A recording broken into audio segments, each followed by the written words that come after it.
Hi friends, ఈరోజు మనం ఒక స్పెషల్ టాపిక్ డిస్కస్ చేసుకోబోతున్నాం. అదే సింపుల్ కాంపౌండ్ కాంప్లెక్స్ సెంటెన్సెస్. ఇది చాలా ఇంపార్టెంట్. చాలా మందికి ఇందులో కొంచెం డౌట్లు ఉంటా ఉంటాయి అనమాట. ఏది సింపుల్ సెంటెన్స్, ఏది కాంప్లెక్స్ సెంటెన్స్, ఏది కాంపౌండ్ సెంటెన్స్, ఏది కాంపౌండ్ కాంప్లెక్స్ సెంటెన్స్ అనేది చాలా మందికి తెలియదు. సో ఇది నేను ఇప్పుడు క్లియర్ చేయబోతున్నాను.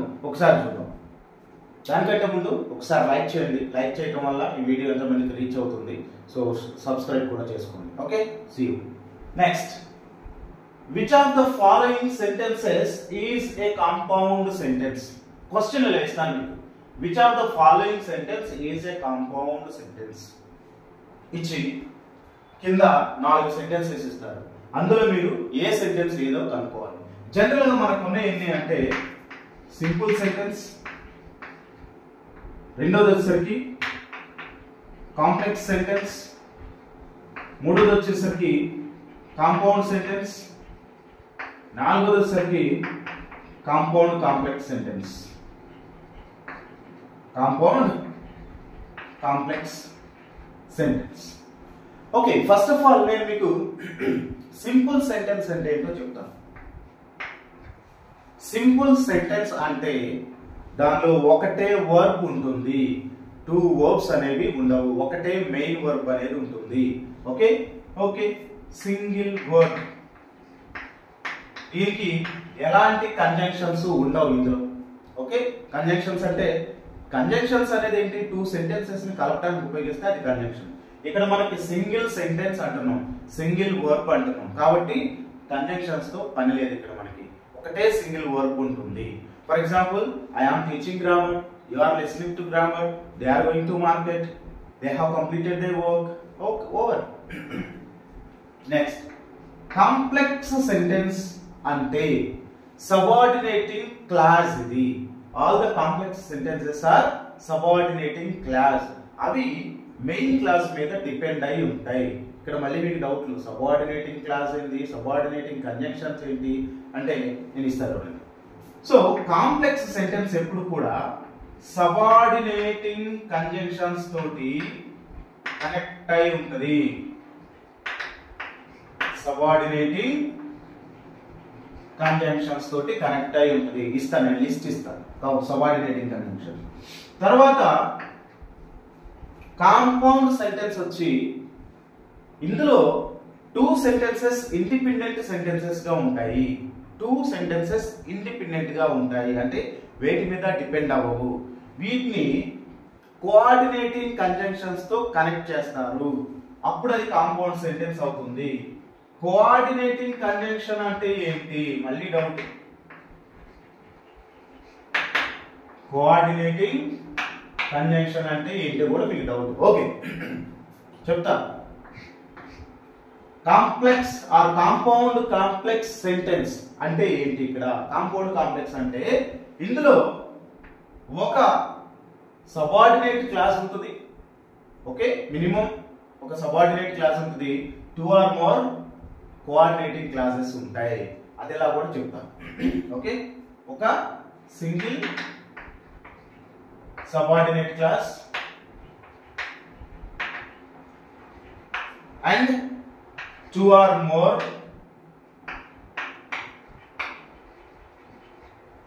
more compound sentences or independent clauses ఉంటాయి అన్నమాట.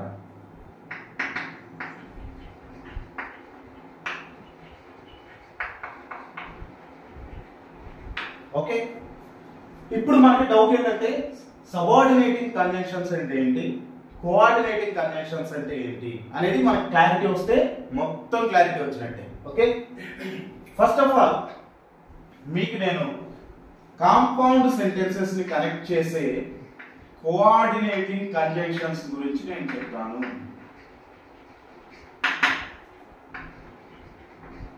కోఆర్డినేటింగ్ కంజంక్షన్స్ అనగానే ఫస్ట్ మనకి గుర్తు రావాల్సింది ఏంటంటే ఒక formula, fan boys. Fan boys అనేటువంటిది అంటే బాయ్స్ కి ఫ్యాన్ కావాలి అని అర్థం అనుకోండి. ఊరికే జస్ట్ కొండ గుర్తు, మెమోనిక్స్ లాగా. ఇందులో ఎఫ్ అంటే ఏంటి?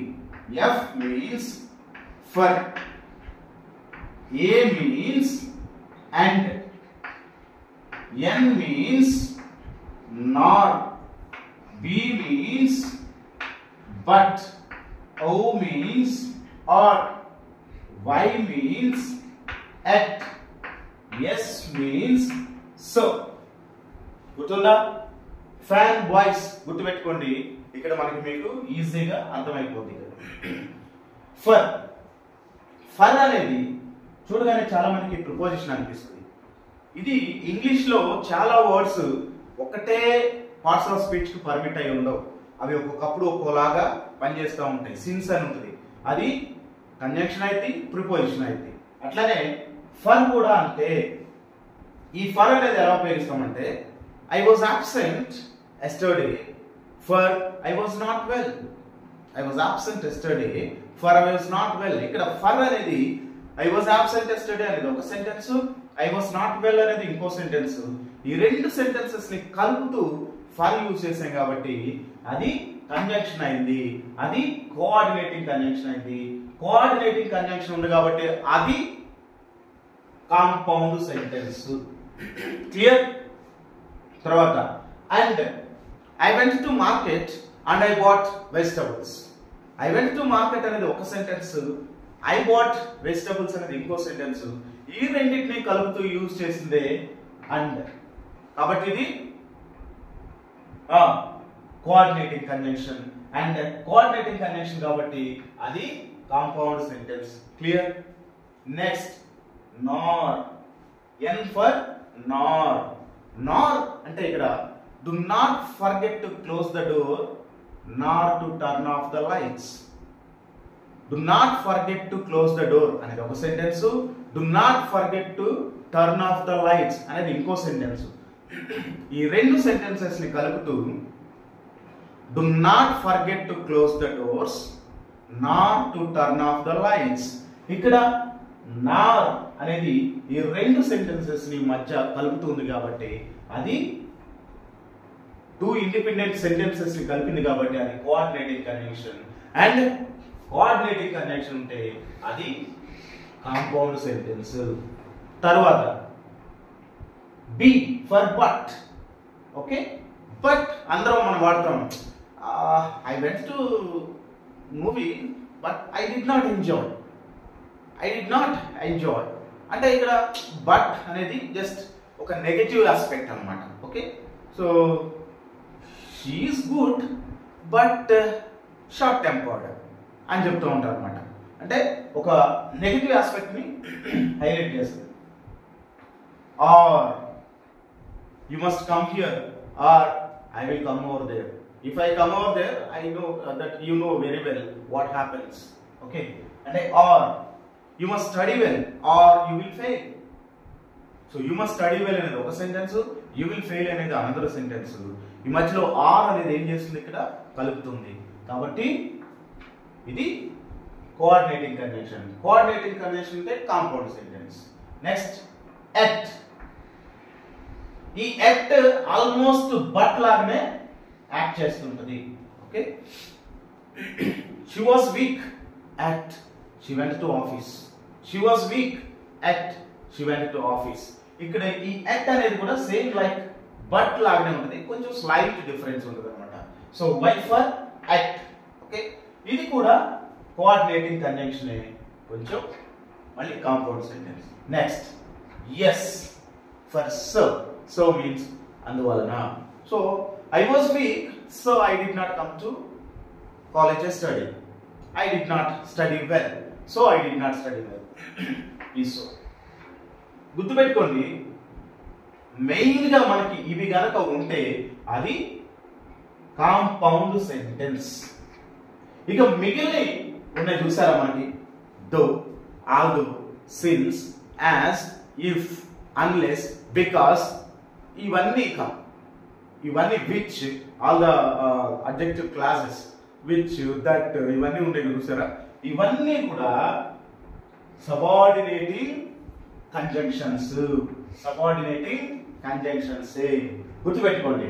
కాబట్టి సబార్డినేటింగ్ కంజంక్షన్స్ ఉంటే అది complex sentence.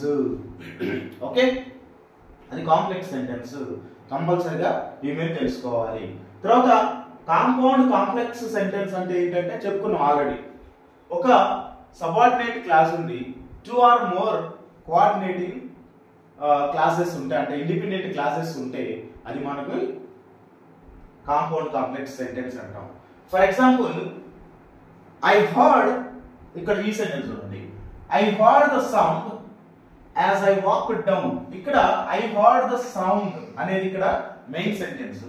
As I walked down the street అనేది ఇక్కడ subordinating conjunctions. I heard the sound అంటే ఫుల్ మీనింగ్ ఇస్తుంది.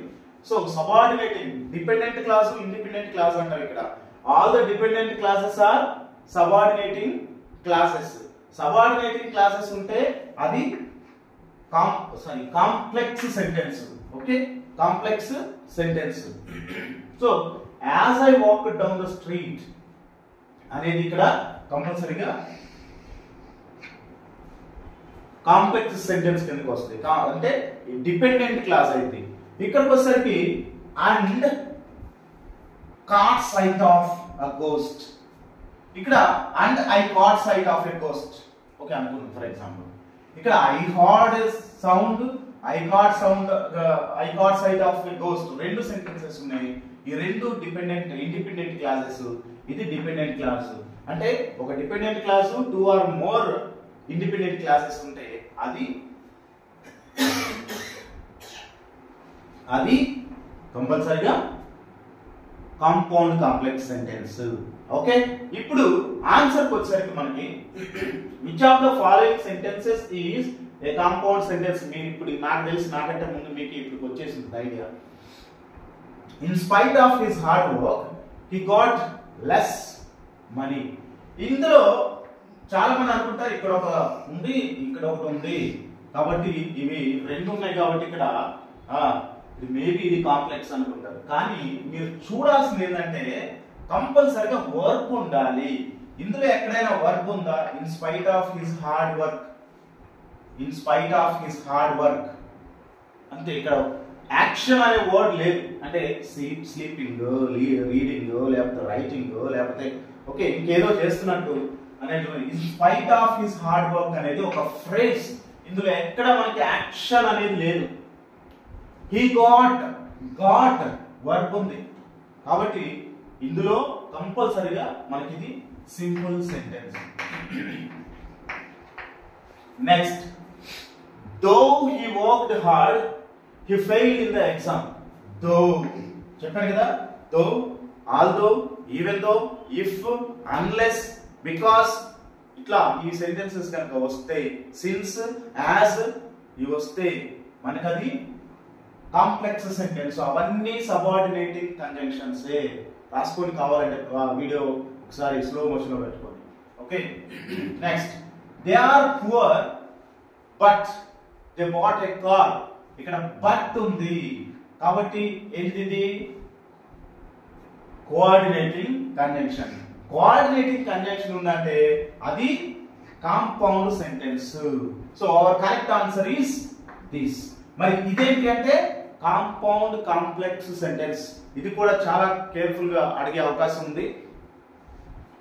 2 స్టేట్మెంట్స్, 2 ఇండిపెండెంట్ క్లాసెస్ ఉంది, ఒకటి డిపెండెంట్ క్లాస్ ఉంటే అంటే 2 or more ఉండొచ్చు, గుర్తుపెట్టుకోండి. ఓకే, అది కాంపౌండ్ కాంప్లెక్స్ ఉంటుంది అనమాట. సో ఇది మెయిన్గా ఇది చాలా మందికి ఇంకా కన్ఫ్యూజన్, డౌట్స్ ఉంటాయి. ప్రస్తుతానికి మనం ఎగ్జామినేషన్ పాయింట్ ఆఫ్ వ్యూలో మాత్రమే చెప్పుకుంటాం కాబట్టి, ఎందుకంటే షార్ట్ స్పాన్ ఆఫ్ టైంలో ప్రిపరేషన్ మొత్తం అసలు కంజంక్షన్ దగ్గర నుండి రావాలి. ఈ టాపిక్ చెప్పుకోవాలంటే మొత్తాన్ని బిగినింగ్ నుండి రావాలి. ఓకే, అవన్నీ చెప్పుకుంటూ వచ్చి వేసుకునేసరికి 1 గంట 2 గంటన్నర పట్టింది. ఈ షార్ట్ టైంలో మనం ఒక్క మార్క్ కోసం 1 గంటన్నర 2 గంటలు టైం వేస్ట్ చేసుకోవాల్సిన అవసరం లేదు. మెయిన్గా ఇవి గుర్తుపెట్టుకోండి, ఇందులో నుండే 99% వస్తుంది. ఓకే, చూద్దాం ఇక్కడ.